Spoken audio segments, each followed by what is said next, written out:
Namaste and welcome to this exciting new episode of Sattology, debunking mythology. Sat means truth, logos means a study or science, Sattology means a science of truth or study of truth. Opposite of that is mythology, which means a science of fake lie imagination or study of fake lie imagination. So today we're going to talk about the past and the future of temple economics. At how, and we already had that one show before, but today we are also going to cover different aspects. Now, the temple word is used in English language in many places, like pagan temples, shamanistic temples, animistic temples, animism, and also the temple word is used in the Judaistic platform also. So I always say, or I'll always propose that the Hindu mandir is a better word to use in a normal colloquial usage also, especially if you're living in India. And to US, slowly, if you use more, it's going to come up in the Oxford Dictionary and Americans will use it. Like mantra they use, tantra they use yoga they use in the English language. Karma is a very common word.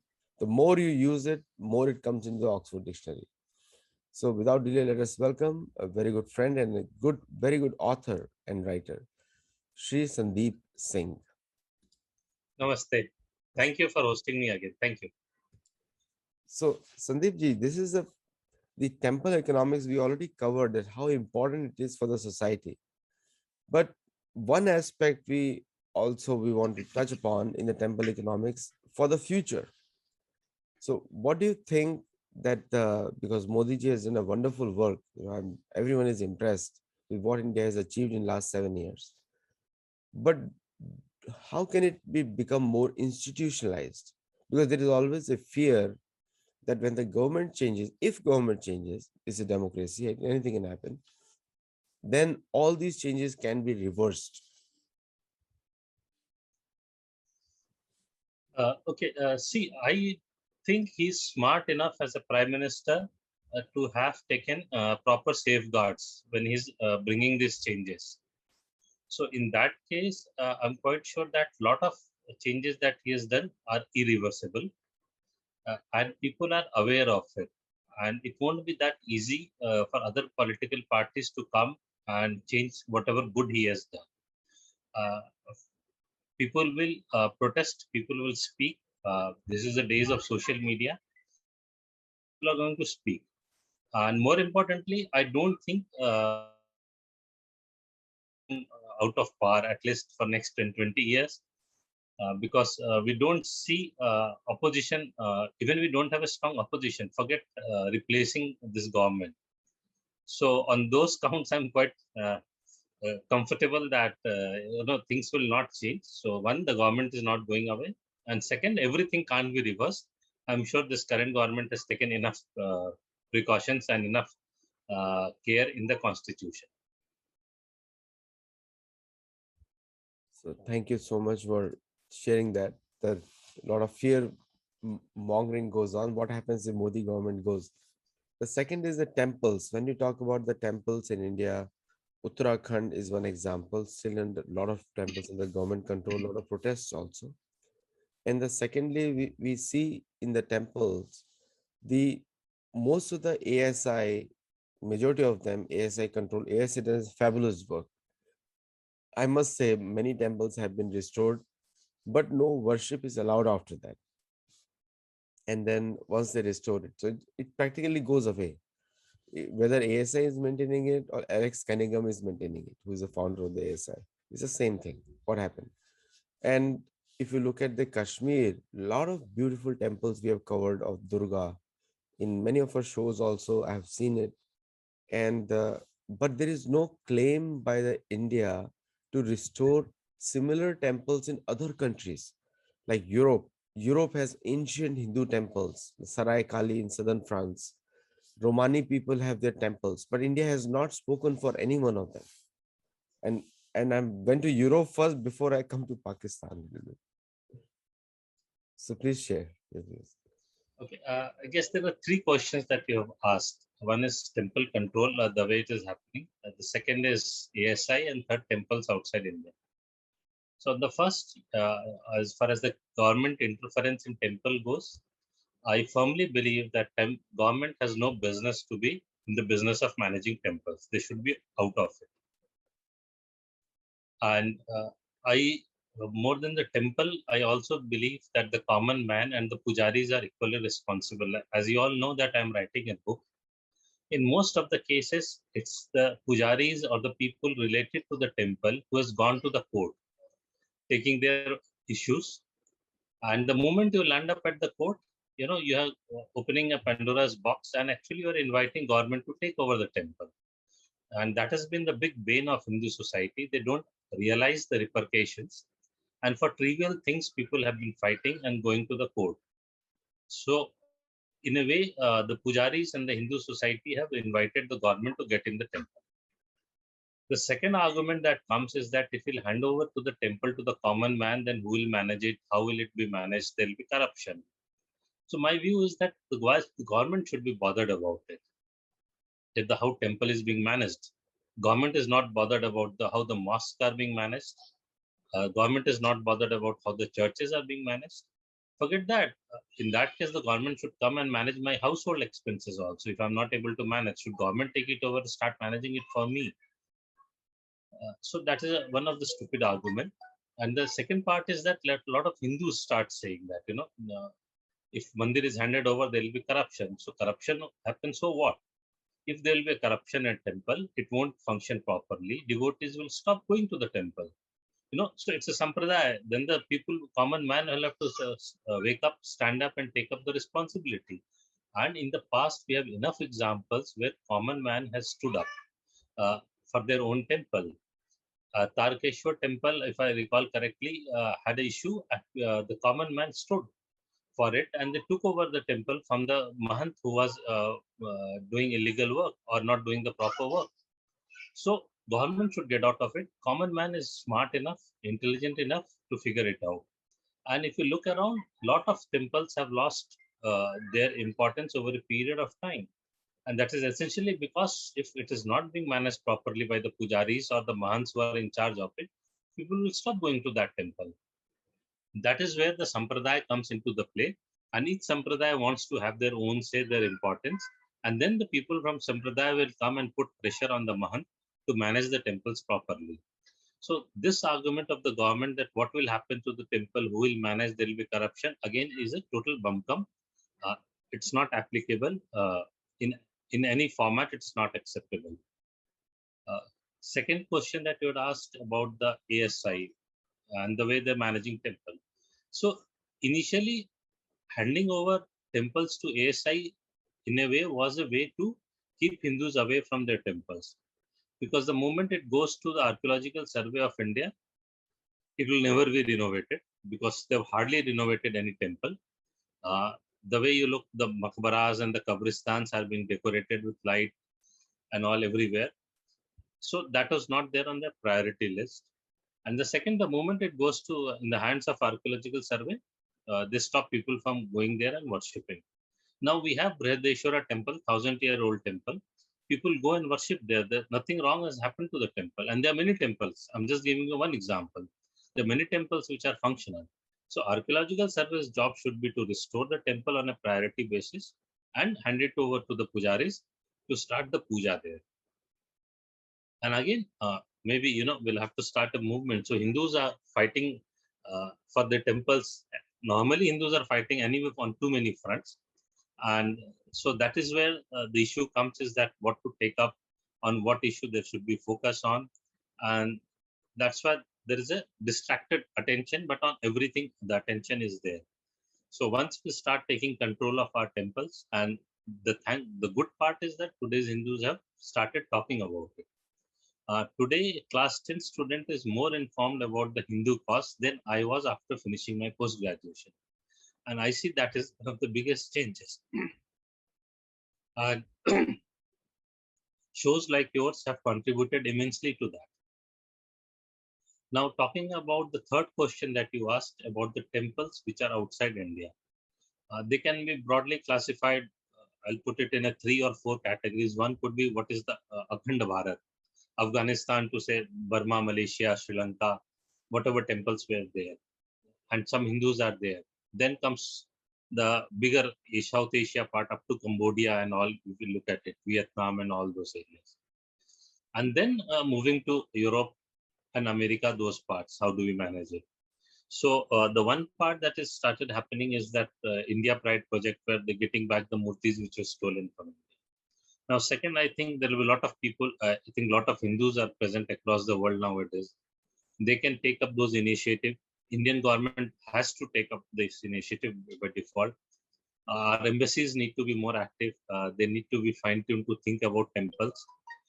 Till now, I don't think anybody has asked them to look into the temple as a cause.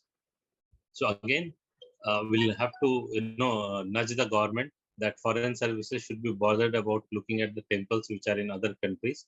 Unlike Armenia, Azerbaijan have a lot of temples. Some of them are still functional in some form or the other. So that should be on the priority list of the government. And I think more and more people need to start speaking and nudging the government. And wherever they can manage it on their own, they must take it on their own and start managing it.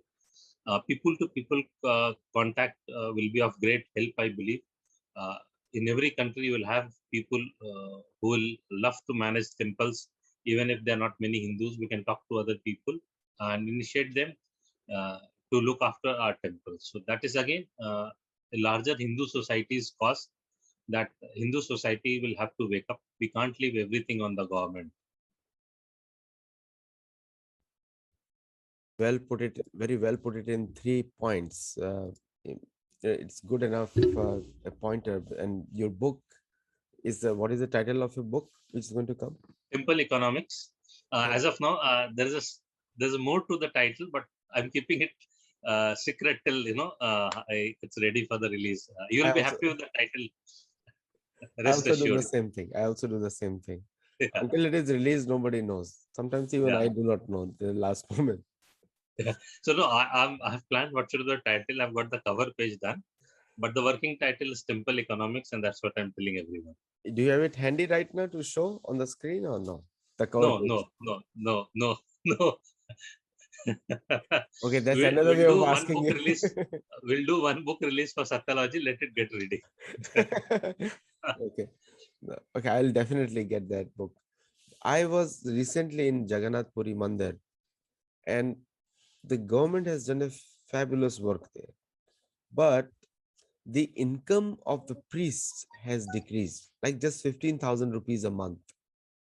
And 20,000 rupees a month, we all know the expenses and inflation is so high that a priest cannot. So the income ranges are, the salaries are between 2,500 rupees to 15,000 rupees, which is very, very less.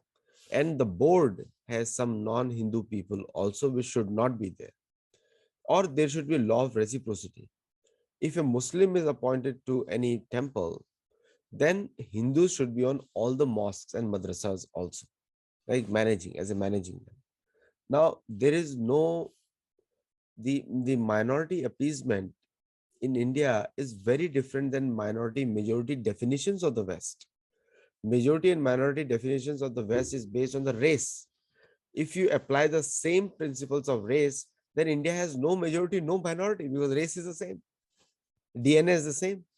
So the complete misapplication of that definition. That's why I say sometimes the Indians speak English but do not understand what the Western world means by every word they say, including liberal and conservative. Conservative doesn't mean that your mind is closed mind. Conservative means that he's a Christian, hardcore Christian, or a hardcore Muslim. That's what conservative means.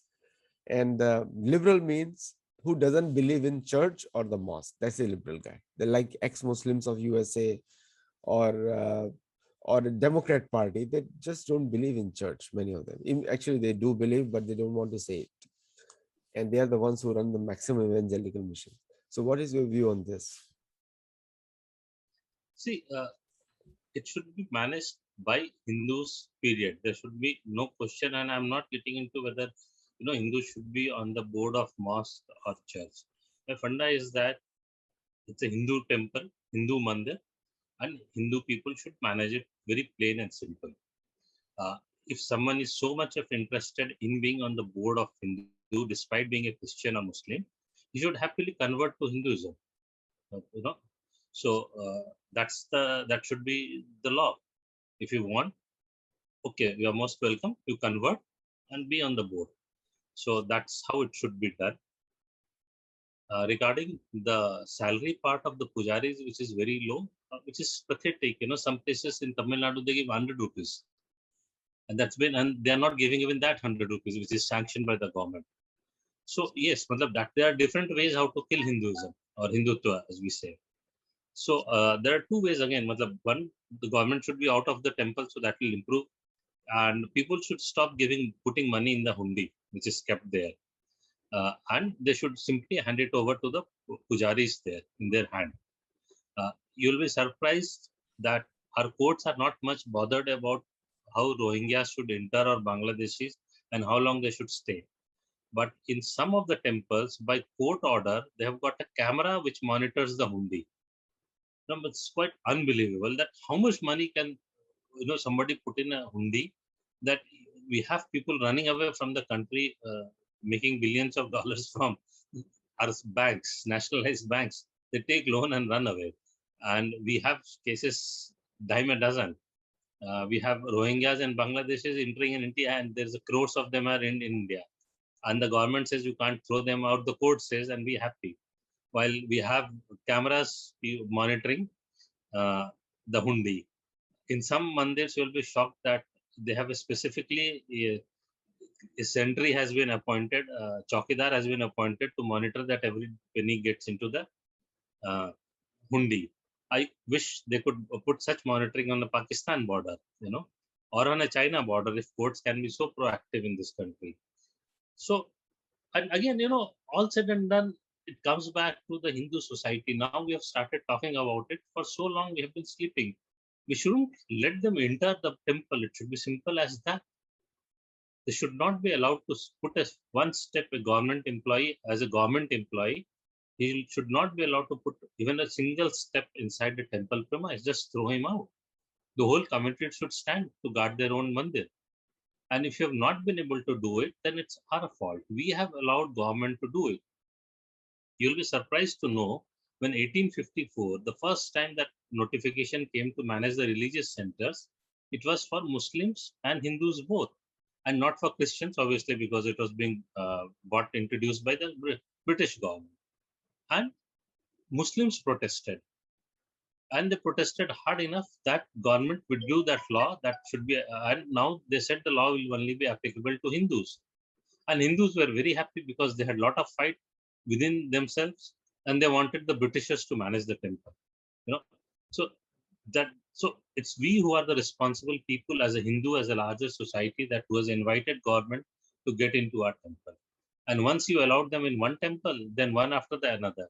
In fact, you'll be again surprised that in 1963, when that Ramaswamy Commission came on the temple management and how government should manage, there was a law very clearly someone has introduced. I'm forgetting the name, that no non-Hindu should be allowed to be on the managing board of the temple. Mr. Ramaswamy laughed it out that how is it possible that even somebody will think that a non-Hindu will be on the board of a temple, and he removed the clause.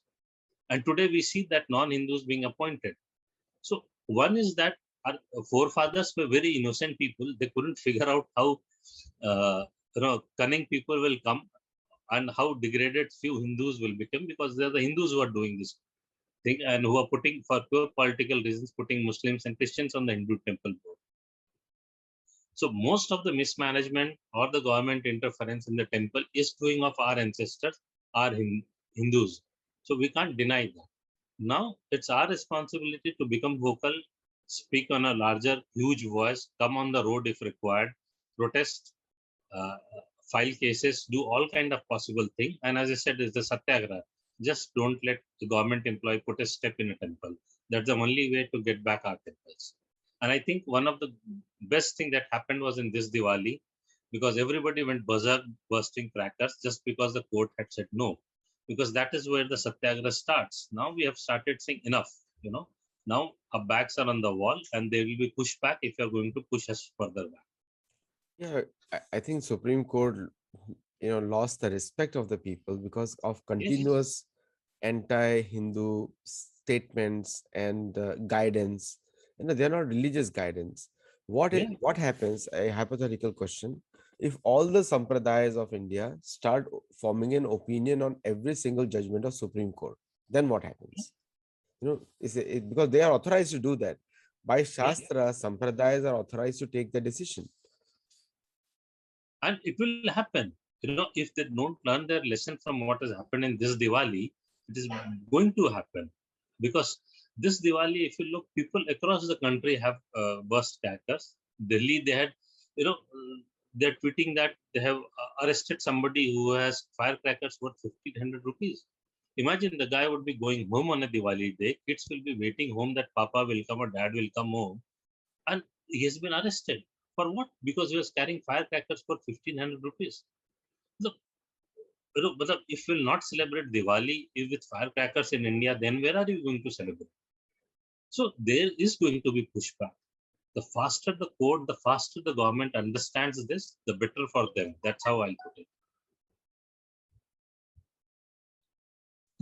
In the Tirupati, t- Devasthanam, the managing authority of Tirupati temple, we all see there was a big controversy or one uncle of Jagan Reddy being a Christian, and he was appointed, and we all know now, pictures have come out and many things have come out, that he has a dual loyalty. So it's like the same thing what is happening in USA, a Christian pastor teaching Hinduism. He cannot teach. He's going to confuse people. So like the Christian pastors in the US will say that Karna was very much, his human rights were taken away by Pandavas. That's what they teach though there. And we have some students from that university also today who have joined. And we know that how foolish is that statement, because that person cannot even pronounce the word Karna. Hmm. Karna. So I said that's not, it's a different meaning in Hindi language. Karna means to do, but Karna is a different one. So similar logic is being used in India also. A person who is not attached to Hindu faith, not from a sampradaya, doesn't have practice in his own life, is teaching Sanatan Dharma, which is like, it's like, if you have a milk on its own is very tasty and maybe nutritious also, depending on how pure it is. But if it is touched by a snake, then it is not drinkable. It looks milk, it is not milk. What do you have to say on that? See, again, the two parts. One is that obviously, as I said, that non-Hindus should not be allowed. And again, I put it, the blame is on the pujaris, the Hindus living, and we have a whole lot of people who visit Tirupati, but they're not bothered that what is happening in the temple. They will come, हमने तो पूजा कर ली, we have done our puja, we are happy, we're not bothered rest of the thing. But they don't understand that the puja is not only you getting into the temple and making your offering to the god and folding your hand in front of him and bending your head. It's a lot more than that. So from where and how you have sourced whatever your offerings are for the god, that also is a part of the puja, and that makes a difference. Uh, and how your temple is being managed is also will be looked after by the god. We have a system of karma, purusharth, where everything has to be. God will look, uh, on all aspect of you what you have done. You can't kill somebody, take his money and offer to the God. That won't be called. That won't be accepted. So if you're not buying your whatever your offerings from a proper place, and if you're not going to offer it in a proper setup in a mandir, then it will not be accepted. It's simple as that. So that everybody will have to speak. And the more you speak, the more the government and the other institutions listen to you, because that is what we see it happening. Because we have seen that some Catholic father have from USA tweeted Happy Diwali, And Catholics from India protested against that, and finally he apparently deleted the tweet. So if that is the kind of hardline Christians and Muslims have, then they have no business to be on any uh, temple management committee, or they should not be entering into the temple. And if they enter by default, they are Hindus. That's how it should be.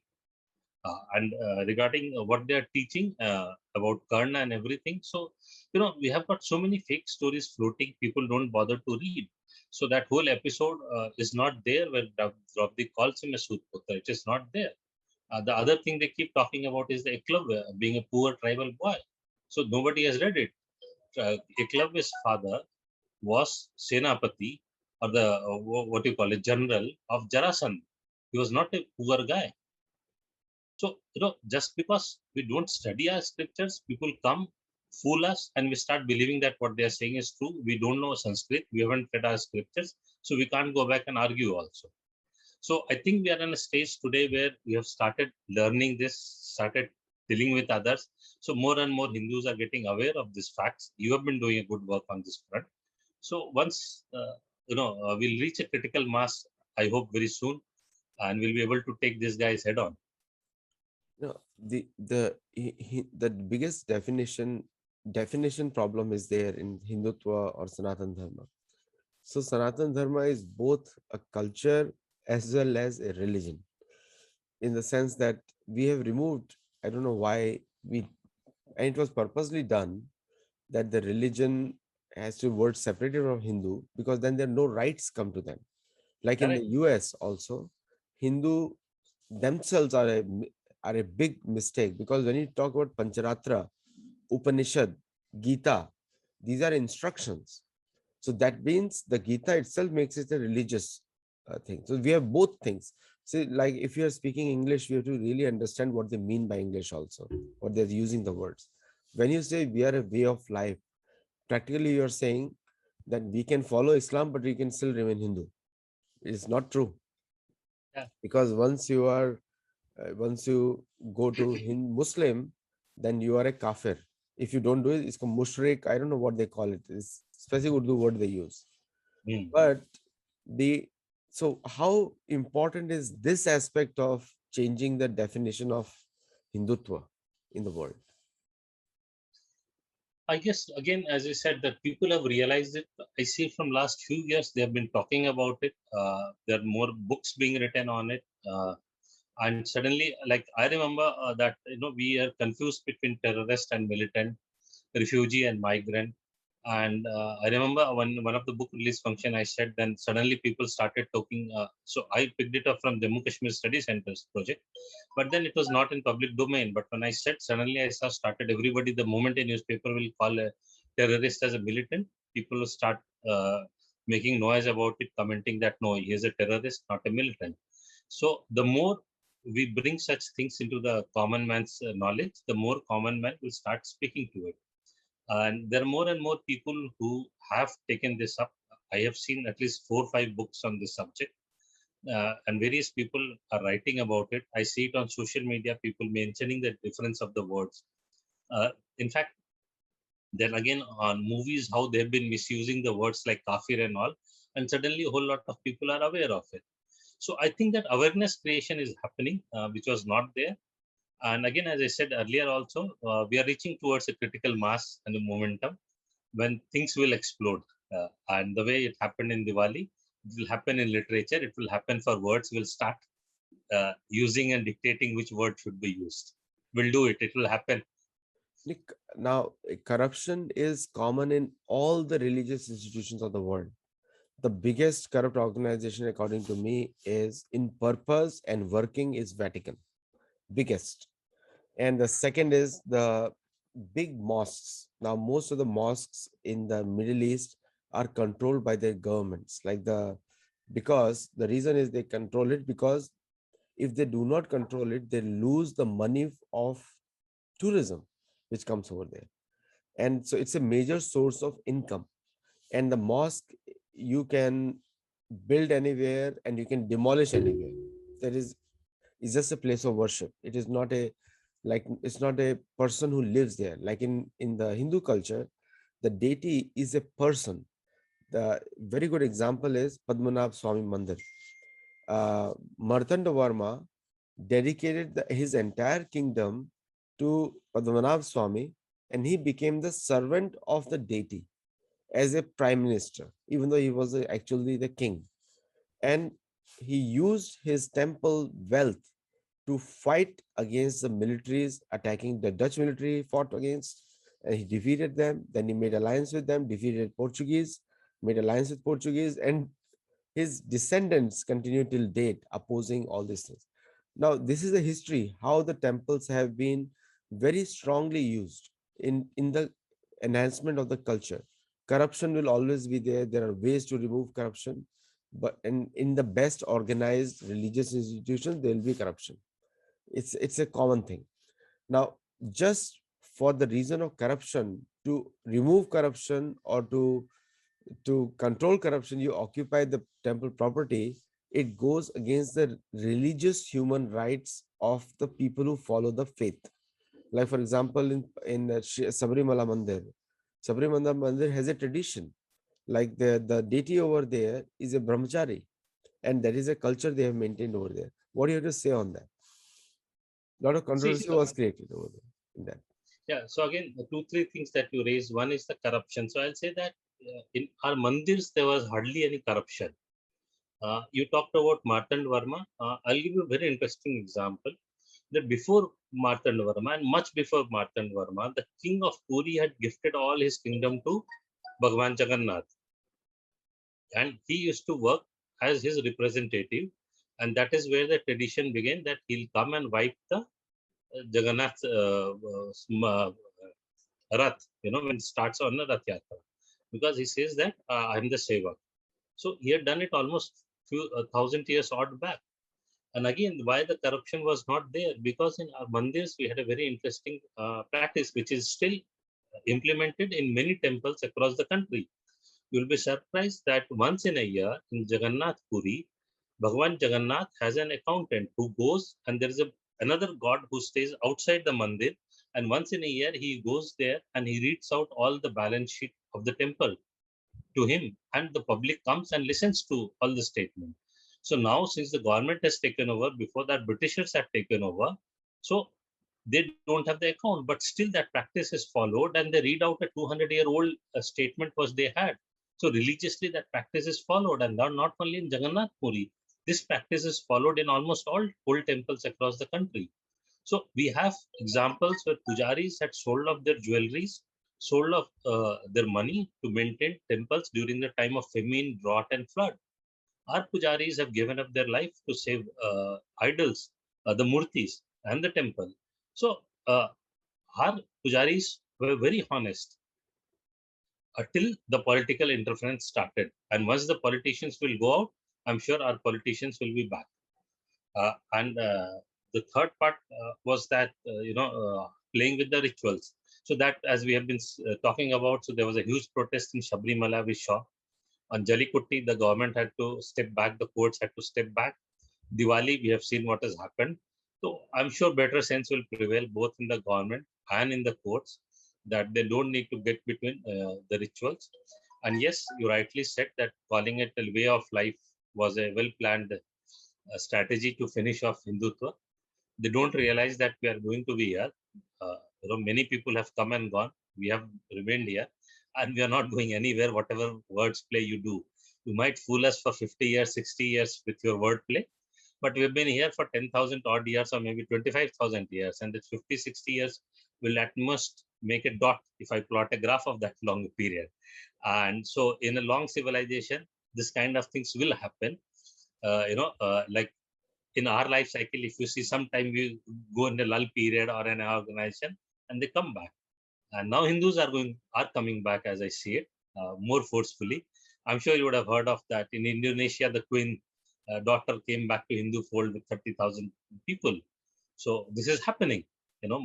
People are realizing that why Hindus are good people, and they should be proud of their ancestors as we are talking about it. I must share this few things with you. In Pakistan, there's a movement going on that why we have disowned Chanakya, or why we have let it be hijacked by Indians. Because now they've started looking at their forefathers and they say Takshila was here, Chanakya belongs to us. because a lot of Pakistanis knows that they can't call Arabs as their father or grandfather. They can't call Turkish. They won't like to call Chinese as their father because as of now their physical features don't match. So there's a set of people who want to, and if you see a lot of people on different television shows on and off, they keep talking in Pakistan. Yes, we have to accept that our forefathers were Hindus. In Sindh, they have started talking back of Raja Dahir. There is a whole movement going around Raja Dahir. So they've started realizing that if they have to live peacefully, they'll have to become Hindu.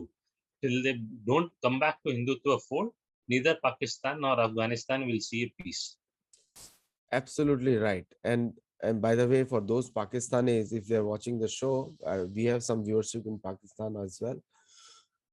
Mahabharata was also spoken there. Please accept it also, please. And between Mahabharata was first time, the Vaishampayan spoke it to Janmajay in Takshila again, same place. And also the another point is I was saying that most of the Western world, when they started the colonization, my last book also had come out on that, Gold, Glory, and God. And they gave money to their churches to establish the missions and teach the language. Now, Indian embassies are the worst ambassadors of India. I can tell you the US example. Okay. They're just good for ceremonies. There's a like just like you put a dress on a waiter to stand with the folded hands, he doesn't speak anything unless he's told something to say.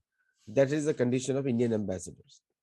But the real embassies of India are the Hindu temples in the all the other countries. And Agree. that's where and believe me, people connect to yoga and meditation and Shiva and Ganesh all over the world. It's I live in San Diego, and very close by we have a Mexican city, Tijuana. I have seen more Shiva tattoos, Om tattoos on the neck. They put it here. They think that we're writing it outside, they'll get the chakra advancement. They write it on the neck here. This is the fashion Oh, right here. Bapare. Okay, so they're risking their life to put a tattoo here. Yeah, I'll never do it. Okay, and some people even do the Om tattoo right on the forehead here. Hmm, So, hmm. for others it looks like number three, but since you and I can read what they've written over there, we say Om, so they immediately respond to yes. So that's what I was saying. This is what the Christians used, Muslims used. We all have the story of Bangladesh, how Bangladesh was converted from Hindu to Islam through the mosques and madrasas. From Sylhet it started and came down south. Indian government has a golden opportunity to take over the Cambodia temple as a heritage of maintaining it and funding it. They already have funds for promoting their embassies and reducing their funds with embassies. Ask the just open a embassy small office next to the any near temple. You don't have to maintain a very expensive place. You have in South America more than 3,000 temples are there. 3,000 Hindu Oh, temples. 3,000. oh, It has more temples than USA. Put to USS around 900 to 1,500 temples between that, small and big, medium included. Canada has just 600 temples, 700 temples. And but Europe has around 800 temples or 1,000 temples, all combined. But just South America is 3,000. And Southeast Asia has 58,000 temples, yeah. 58,000. So like these are the best possible places of you creating an outreach for the local people. Australia, the entire Aborigine population, everybody knows they came from Malaya. Everybody knows they came from Asia. Now, we have not done anything for them. The Native American culture, American historians say they have come from Asia. That means primarily they look like us, you and me. You, me, and Native American stands, we all look same. Or as South American stands generally, not the Europeanized South Americans like Argentinian ones, but most of the real native ones. So there is a golden opportunity for Indian Foreign Office to make temple diplomacy as a major diplomacy. What do you have to say on that? Yeah. So the first part that you mentioned, that managing temples outside India, how can we do? If I recall correctly, I have read somewhere that India is maintaining some temples to begin with in Sri Lanka. I think it's a very good beginning. India government is also building or revamping all the temples in Kashmir, which were destroyed during militancy and before that. So some part has started happening on that. The point that you mentioned, that mandir can be part of our diplomacy and the our outreach. I think that's a brilliant idea, and that should be worked on here. And I'm sure I think government has done it. Like if you see at Abu Dhabi, the mandir is being constructed, and it started with the Narendra Modi's initiative. So I'm sure it is on the radar of the government. Government is working on it. I'll put it in this way, is that again, a lot of rich businessmen are there outside. If you go to like Malaysia, Singapore, there are a lot of Indians who are very rich businessmen in those places. And some of them, if they can take initiative uh, and tie up with government of India, and it will become far more interesting. And as far as expecting anything from foreign services, well, that's a very long shot. We'll have to change what they are being taught. We have not been able to, unfortunately, change the NCRT books in India. So changing the curriculum of foreign services is still a far long route to go. But yes, we need to make noise of it, and you have raised a very valid point. So government realizes it; they are using it in Abu Dhabi. That's we can't deny that part. That's happening, you know. Uh, so how to give it a more pace, more energy? That is something, maybe as a think tank, somebody will have to start thinking on it, that how it can be given more pace, velocity to it. All the major corporations of US, people do not know in India, whether it is Facebook or Twitter, or the real ones are uh, the big corporation like the Vanguard Corp, the BlackRock. They are the really big ones who don't come in the media. Now, all those organizations give their money to churches, all of them, Yes. all of them. Yes. Indian corporates do not do in that much. There are some Indian corporates do that, like Birlas, they do it. I know for sure. I don't know about Tata's, but I do not know about Reliance also. But I know personally they maintain large temples in their own homes. But there is no culture of CSR through the temples, which should be the best way to go to reach people. If you instead of promoting poison like Coca-Cola, now we all know the reports have come out from Mexico that after the drugs, the biggest problem in Mexico as a country is Coca-Cola because it is killing more people.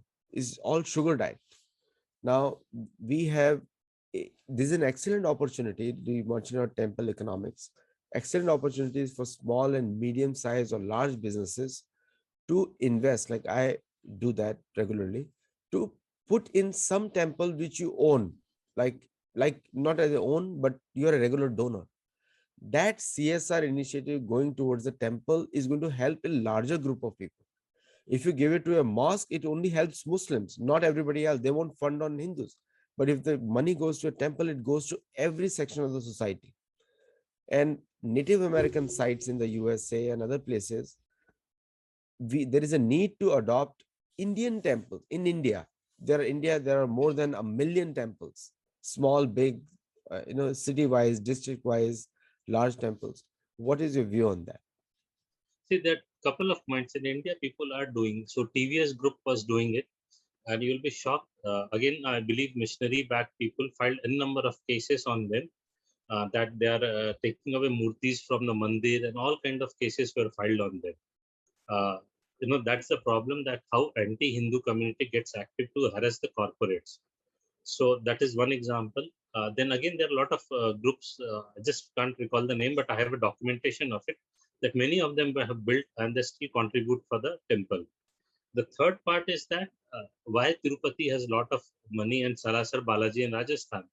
Because in India, when businessmen start a businessman, a lot of them, they हम बोलते हैं हिंदी में मान लिया, it is uh, uh, it's in the mind that Tirupati Balaji is a 5% partner of me in this business.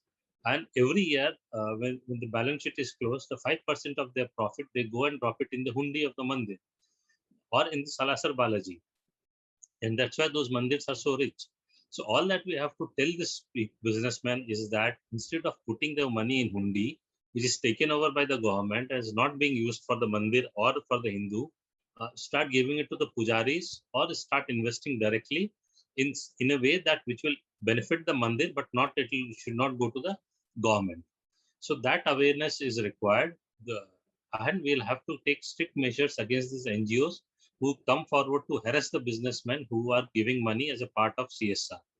And the third, that what should be doing is that there should be enough pressure on multinationals. If they're operating in India, their CSR money by default should go to Hindu mandirs, because they are the biggest their consumers, customers, and they must give it back to their dharmic places. And again, as I said, that we need a lot of more people to talk about it. There are a lot of ideas. It can be done. It's doable. We need a lot more people to start working on these things. We need more hands. You know, the list of Modi government's achievements are simply uncountable. I mean, what they have done. I mean, I pleasantly shocked and more impressed with the Kedarnath, what they've done, Ayodhya, what they have done, Kashi, what they have done. You know, all over the place. Many good examples are there. Uh, but if you look at Vrindavan, which is a little bit left out, you know, you go to Vatican, there is not a single percent of spirituality there. Nothing. It looks like Lal Killa of India. There is no spirituality there. Even Lal Killa will have more spiritual vibes than that place, but maintained so well that even a new person, when it comes, because generally people who travel, first time travelers, they are traveling on a budget, so they come from a lower middle income category and they just want to see impressed, and they accept that faith that yes, there is something powerful. Because for an ordinary person, in Sanskrit the word is bhavya. Anything bhavya impresses them. It is like grand, spectacular, in English you'll call it. You know, the that is the way to attract. And I think there is a systemic corruption in successive Indian governments before 2014. They purposely kept the Hindu places of pilgrimage as dirty and unreachable by cars, or made it difficult. And due to that, what has happened is people are, so that people can get turned away from there. Like generally, people always complain to me that the pandas are harassing us and all. So I have to only one answer to them, that tell me who will give money if you do not give money. Who will give the money? It's your faith. You're just feeding from left hand to right hand. Is going to come back to you in 10 years time, maybe 5 years time. But that the places are maintained so dirty. Jagannath Puri is completely changed. If anyone has not gone there recently, must go there and see what Naveen Patnaik government has done there. So what is your view on that? See, I think we must give credit that somebody has thought of it and started doing it. And they are doing it in many places. So you can't just do it in all the places at one go. Second, if you have noticed that there's a lot of criticism on the places where they are working on, whether it's in Kedarnath or in Kashi. So every decisions that one takes may or may not be correct. So I think it is good that in a way government is going slow. So they'll have a lot of learnings from these places, how they are doing development. And again, if you see are a lot of, as I said, the Mahans and all have their own political views also, unfortunately, rather than having dharmic views. And that gets in between in some places when it comes to the development. In a lot of places, you need a constructive role from the state government also. So in a lot of places where the central government, the same political party is not in power, that becomes an issue. But whatever comes under central government, that is being done. Just this week only, a new highway to Pandharpur has been inaugurated. So highway part comes under the central government. So that part can be done in Maharashtra. But touching a temple in Maharashtra, which is under state government, and the temples in Maharashtra are under state government control, central government can't do much in that. So those are the fine nuances that we need to understand and appreciate. So conclude in 2 points. One is that uh, everywhere state government and the pujaris may or may not cooperate the central government when they want to do it. And second, central government might be looking at it going a bit slow, so that they have their own learnings and they don't repeat the same mistakes what has happened in the first place, because it is something new which is being done for the first time in India by any government. Maybe after the Somnath innovation by the government or support of government, in a way, this is after that now this kind of things are happening. The last point is the food shortage, the food distribution, hunger removal, a, a very common phrase for Christian missionaries, American Christian missionaries to come to India or to teach English. So I asked one of my friend's daughter was coming to India. So I know that they're Christians and he's a pastor himself. And he and I constantly talk about the Hindu Bible, my book, which is Bhagavad Gita actually. So so so I asked him why your daughter is going to India. And he says she's going to teach English in Jaipur. I immediately knew what she's going for because that is a way to enter India for evangelical purposes. In India, Bhagavad Gita in 18th chapter, Krishna says, one who speaks about this knowledge to others is very dear to me. He says that. That means if people, Hindus start talking about Bhagavad Gita to others, they become dear to Krishna. So, so the natural spiritual advancement. So even the small villages, small churches, they go for different ways. They'll take a risk. Her visa may be cancelled. I I could have sent her name to somebody in Ministry of External Affairs that they are coming for conversion, not for anything else. But there is no such risk taking by Hindus, and then they complain. It is a duty of the local temples to do it. It gets them more followers, it gets them more money because people are, you'll be shocked to see that people become disciples of a rickshawala in Rishikesh. Many, I know some Americans who became a disciple of rickshawala there. Rickshawala is a great person for me. He's giving the knowledge, but he runs his own ashram now. He left his driving his rickshaw. Now he's a small ashram in Rishikesh. So people are hungry for this knowledge. Then it is also a great opportunity for local temples in India to expand their reach all over the world. And we at Sattology will definitely welcome that and will support also. What is your view on that? Okay, so one is that the last point that you said. So I'll be coming to you very soon after my book is over to work on this. Uh, See, there are quite a few interesting things that you have mentioned. See, that one thing we must give credit to this government is that the free food distribution during Corona. Now, I have seen reports saying that the missionaries have converted maximum number of people during Corona. They had never converted so many people. But look at it the other way. If government would have not given free food to everybody, then how many more people would have got converted? So that is one of the good thing that this government did. Like till November, they have said as of now that food is being given free.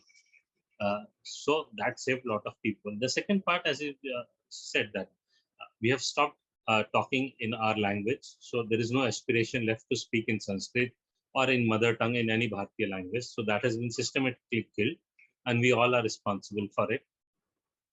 Of going after that, as I mentioned earlier, that we have stopped reading our scriptures.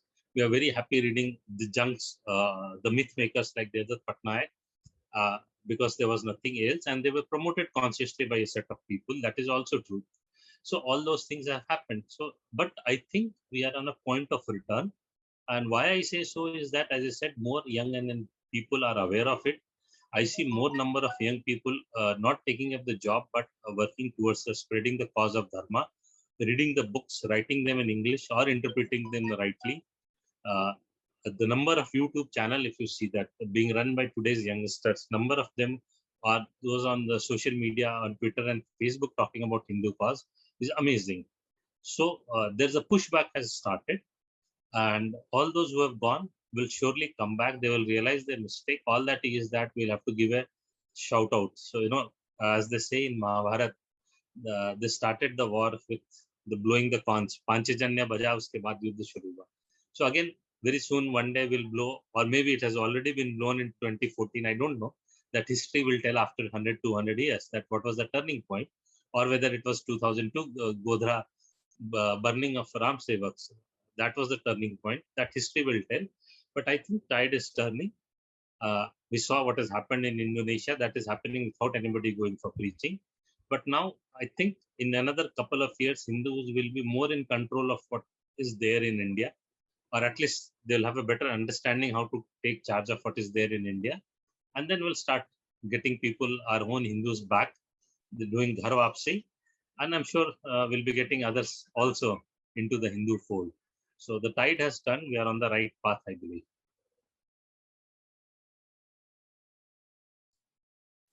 Thank you so much, Sandeep ji. There's one Shankaracharya said that it took them 1,000 years of attacks to snatch away the world's one of the seventh largest countries, Pakistan.